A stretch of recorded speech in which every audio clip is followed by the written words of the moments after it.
I wonder what goes through the minds of the protesters who have been out there all day long trying to make a legitimate point, trying to call attention to something so important.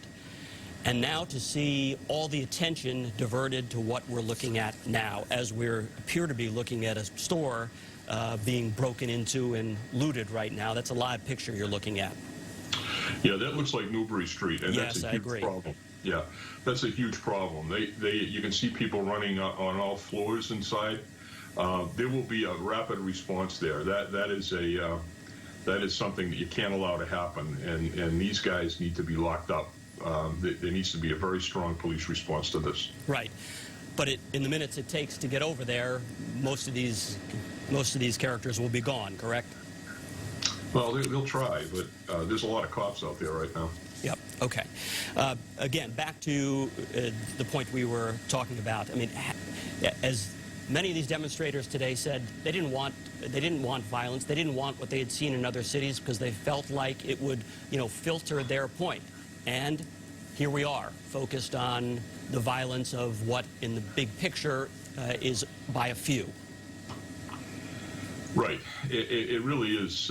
It really is tragic. Now you just saw a picture of a guy throwing a lighted, and he's got. Now this Yep. guy's come with lighter fluid. Okay, Yep. So he's an arsonist, and he would be.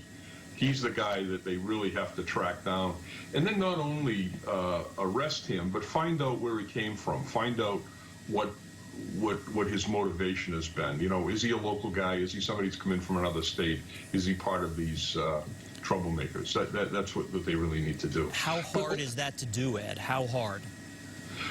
Well, it's fairly straightforward police work. It's looking at the video, tracking the individual's movements, trying to talk to people that he may have been near or that may know him, and then bringing him in. And there's fingerprints and DNA evidence and things like that.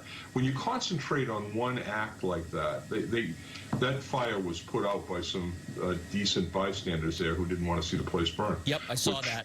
And who probably also feared there were people inside. Yeah, exactly, precisely.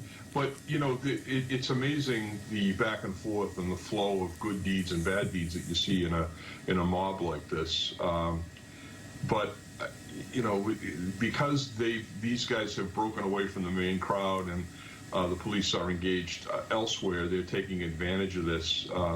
This is exactly, I heard the report from Cheryl, that's exactly why having the National Guard help is helpful. You've got a lot more people to work with. Because they can fan out and they can guard areas and contain the crowd and see where people go when these groups begin to splinter, which is what is happening now. Precisely, yep. So when the National Guard arrives, how would they coordinate with the police as far as, okay, National Guard, you're here, what would their assignment be, first and foremost? Well, if they're activated by the mayor, they would come into the city under something called the National Incident Management System, something we used during the marathon incident, and they essentially are assigned to work under the command of the incident commander. In this particular case, it would be Commissioner Gross. So the mayor and Commissioner Gross would work out a plan that's appropriate, and then the general from the military, in my case it was General Rice, would work very, very closely with them and deploy troops out to do backup operations.